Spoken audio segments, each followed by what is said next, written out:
So the atomic mass of each element is listed on the periodic table. But like if we look at, we were just talking about, what were we just talking about? Potassium. If we look at potassium, we see that under the potassium symbol in the periodic table is the number 39.10. And we were just looking at an isotope that had a mass number of 39. But why isn't that a whole number? Because there's more than one isotope. So on the periodic table, we've talked about the element symbols, and we've talked about the whole numbers that are above it. Those are the atomic numbers, the numbers of protons. The numbers under the symbol, which are generally not whole numbers, those are the average mass of the atoms of that element. And we get that average by adding up the different isotopes that are present based on their abundances. So it's a weighted average. So if we look at chlorine, naturally occurring chlorine is 75.7% chlorine 35, which in atomic mass units has a mass of 34.97. And it's 24.23% chlorine 37, which has a mass of 36.97 atomic mass units. Now this number is not exactly the same as 37. It's really close, isn't it? So this is about 37, and this one's about 35, really close. But when we look at the mass of chlorine on the periodic table is 35.45. If you were just taking 35 and 37 and averaging them, you would expect it to be 36. It's not 36, because most of the chlorine is the lighter one, it's 35. And only 25%, roughly, is the heavier one. So it's a weighted average. We take the percent times the mass, and we add them all up like that. So 75.77%. In decimal form, that means that 0.7577, that would be, 75% would be 75 hundredths, right? Are this mass, and then we take the percent abundance of the other one times its mass, and we add them all up, and we get 35.45. So let's, question? On the exam, you're going to give us those numbers and you're just Yes. Yeah. So an exam question might give you, it would give you these percentages, and it would give you the atomic mass units and say, what's the average atomic mass? And then you would put them together in this way and come up with this number. These percentages, what isotopes exist and their masses, none of that is obvious from the periodic table at all. Okay?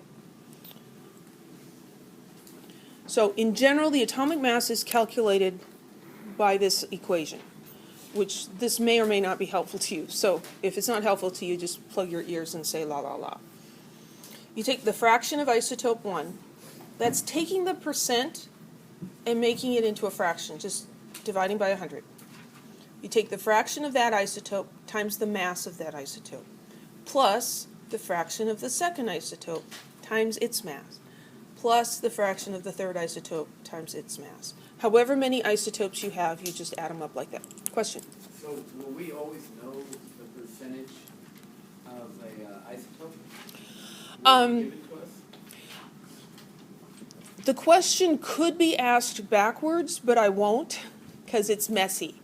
I could give you the average and the percent of all but one and ask you to calculate the missing one.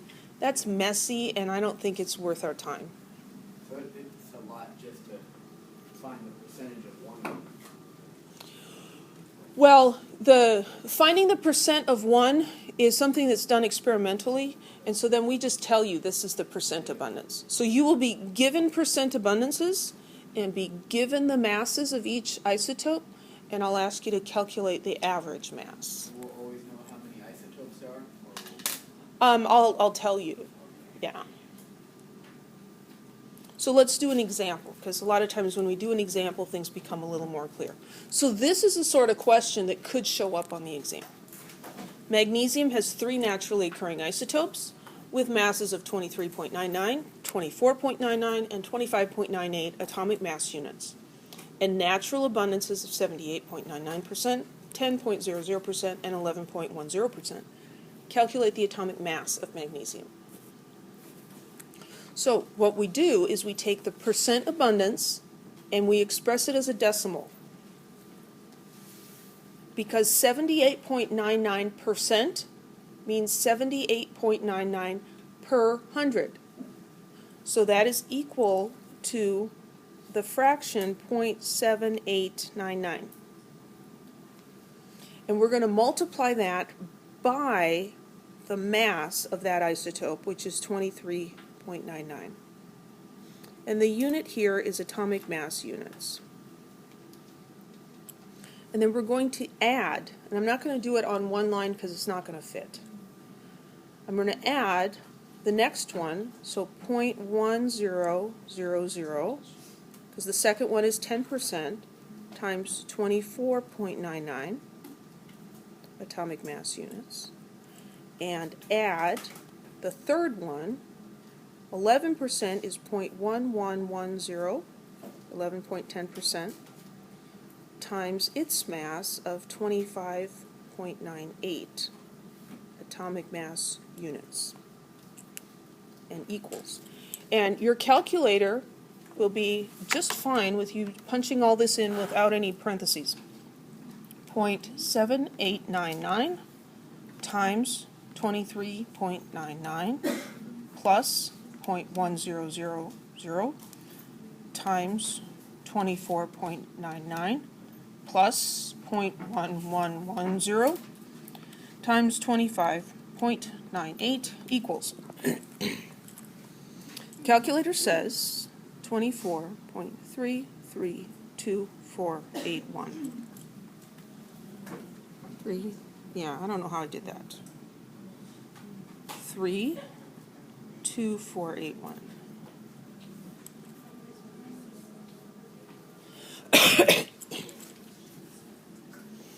We can look at that number and say, is that a reasonable number? Well, here we have the masses of the 3 isotopes. About 24, about 25, and about 26. The average of those has to be somewhere in that ballpark, right?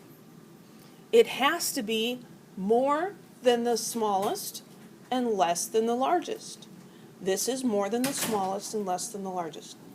An average of any kind has to be between the highest and lowest value. If it isn't, you calculated something incorrectly. So that's reasonable. So then let's think about our significant figures, because we love those so much, don't we? This has adding and subtracting, well, adding mixed with multiplication, and so things can get kind of funky.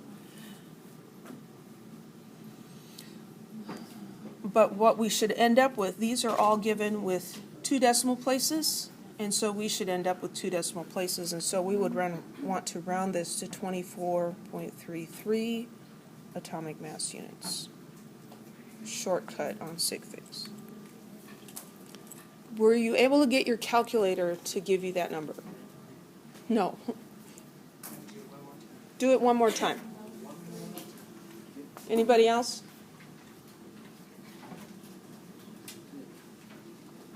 It's a lot of numbers to push in, and so it's really easy to get one wrong. And if you put a number in wrong, then your answer comes out wrong. Kind of funny that way. Really close? Okay, I'll come look at it in just a minute.